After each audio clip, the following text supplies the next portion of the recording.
Сегізінші дәріс сөз жасамның лексика-семантикалық тәсілі. Қарастырылатын мәселелер: лексика-семантикалық тәсілдің сипаты, сөздердің жасалуының лексикалық жолы және сөздердің жасалуының семантикалық жолы. Жалпы лексика-семантикалық тәсілдің екі жолын бөліп көрсетуге болады. Бірінші лексикалық тәсіл, екінші семантикалық тәсіл. Лексикалық тәсіл деп басқа тілден сөз алу процесін айтамыз. Демек, сөз алу арқылы сөздік құрамды байытатын болсақ, бұл сөз жасамның лексикалық тәсіліне жатады деген сөз. Тілдер ешқашан жеке дара оқшау өмір сүрмейді.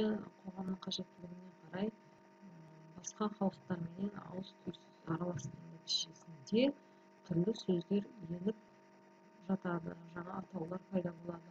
Басқа тілдерден сөз алуға тура келеді. Осының барлығы сөз жасамның лексикалық жолы деп аталады. Мысалға, кеңес дәуірі кезінде социализм, коммунист, комсомол, колхоз, совхоз деген сөздердің енуінің барлығы сол кезеңдегі түрлі қоғамдық жағдайларға байланысты болды. Қазақ тіліне қандай тілдерден сөз енді деген кезде біз білеміз, араб, парсы тілдерінен, моңғол тілінен және басқа орыс тілі арқылы Европа халықтарының тілдеріне енген сөздер ұдайы болып отырған. Олардың ішінде кейбір сөздер дыбыстық өзгерістерге ұшырап, біздің қазақтың төл сөзі ретінде секілді болып кеткен. Мәселен, араб, парсы тілдерінен енген ғалам, ғылым, мәдениет, әдебиет деген сөздер тілге әбден сіңіп кеткендіктен қазірде ол бөтен тілдің сөзі сияқты көрінбейді.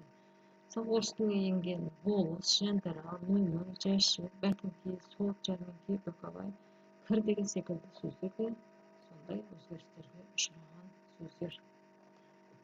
Біздің тілімізге сөз ену процесі қазан төңкерісінен кейін қарқынды жүрді деуге болады. Мысалға, сол кезеңнен бері де түрлі интернационалдық терминдер де көп енді.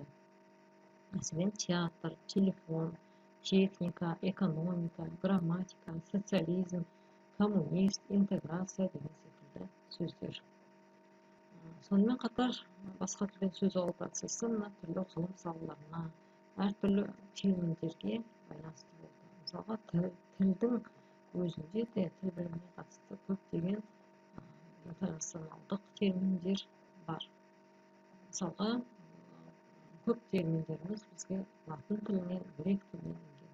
Мысалға, грамматика, фонетика, фонема, деривация, аббревиалдану, синтаксис деген сияқты қазақ тілінде.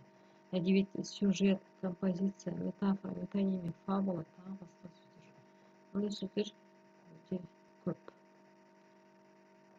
Қазан төңкерісінен кейінгі 1950-60 жылдардан бергі кезеңде осындай құбылыстардың кең өріс алып кеткендіктен ғалымдар арасында алаңдаушылық пайда болды. Академик Әбдуәли Қайдар мынандай мәселені көтерді. Өз тіліміздің табиғатына, табиғи түрде дамуына нұсқан келді деп. Өйткені әр тілдің өзіндік даму заңы бар. Және ол заң түгел сақталғанда ғана тіл өз қасиетін сақтап қалады. Ал сыртқы әсер күшейген сайын тіл өз еркінен айырыла береді дейді. Сөйтіп, жаңа атау терминдер жасауда сонау 30 жылдар қабылданған принципті, яғни қазақтың өз ішкі мүмкіншілігін сарқа пайдалану, мүмкіндігіне қарай өз сөзімізбен беру деген талапты бірізділікпен, ерекше білгірлікпен іске асыру керек дейді. Екіншіден, орыс интернационалдық терминдерді мүмкін болғанша өз тіліміздің ішкі заңына бойсұндырып алуымыз қажет деген мәселені көтерді. 90-шы жылдардан бастап, әсіресе тәуелсіздік алғаннан кейін, осы кезеңге дейін орыс тілінде қолданылып келген немесе интернационалдық терминдердің барлығын қазақшалау үрдісі белең ала бастады. Осыған дейін қолданылған, мысалға, архив сөзін мұрағат деп алуға болатыны белгілі болды. Аудитория дәрісхана, графика, кескіндеме, рецензия, пікір, запас қор, аренда жал, статус, мәртебе, суверенитет, егеменді, творчество, шығармашылық, программа, бағдарлама, комплекс, кешен, стереотип, таптаурын, герб, елтаңба, гимн, әнұран, таможня, кеден, цивилизация, өркениет, мавзолей, кесене деген секілді көптеген сөздер қазақшалана бастады. Демек, тілдің осындай ұғымдарды, орыс тілінде немесе басқа тілден алып келген ұғымдарды, әсіресе терминдерді беруде қазақ тілінің өз мүмкіндігі де жететіндігі көрінді деуге болады. Сол сияқты осы кейінгі кезеңдерде енген терминдер ретінде мына терминдерді алуға болады: банк, дивиденция, ресурс, инвестиция, инвестор, импорт, интеграция, экспорт, компания, ведомство, форум, биржа, интернет-сессия деген сияқты сөздер қайтадан орысшаланып, бұл жағдайда орыс тілінде қолданылып жүр деуге де болады. Ғалым Сарбаев осы халықаралық терминдерді қалай аламыз деген мәселеге байланысты былай дейді: егер де ол терминдерге тілімізде балама табылмаса, немесе мағынасы жоқ сөздерді жинап алуға жаңа сөздердің мүмкіншілігі болмаса, ондай сөздерді сол қалпында қалдыру керек дейді. Әсіресе мына орыс тілі арқылы енген халықаралық терминдерге, халықаралық деңгейдегі сөздерге қатысты алуға болады дейді. Бірақ енді халықаралық жаңағыдай деңгейге көтеріле қоймаған орыстың өз сөзінің арасын ажыратып алып, меже қою керек дейді.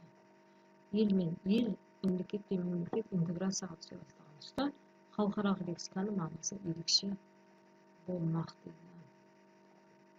Демек, халықаралық терминдерді де өз мүмкіндігінше алуға болады дегенді айтып отыр. Демек, лексикалық жолмен сөз жасау деген сөз басқа тілден дайын күйінде алу дегенді білдіреді. Енді лексика-семантикалық тәсілдің семантикалық жолмен сөз жасау үрдісі қалай жүреді? Бұл тіліміздің ішіндегі өз мүмкіншіліктерін пайдалана отырып сөз жасау үрдісін қамтиды. Яғни, бұл жерде сөз мағынасы дамуы мүмкін, өзгеріске түсуі мүмкін, немесе бір мағынадағы сөздер басқаша ұғымға ие болуы мүмкін.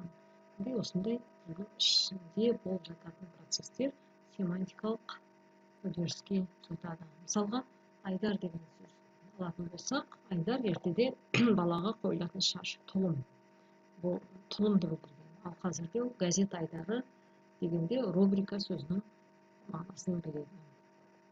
Сол сияқты құн деген сөзге ертегі кезінде төлем, алым, құл, ақы деген мағынада қолданылса, қазірде бұл экономикалық терминге айналып отыр.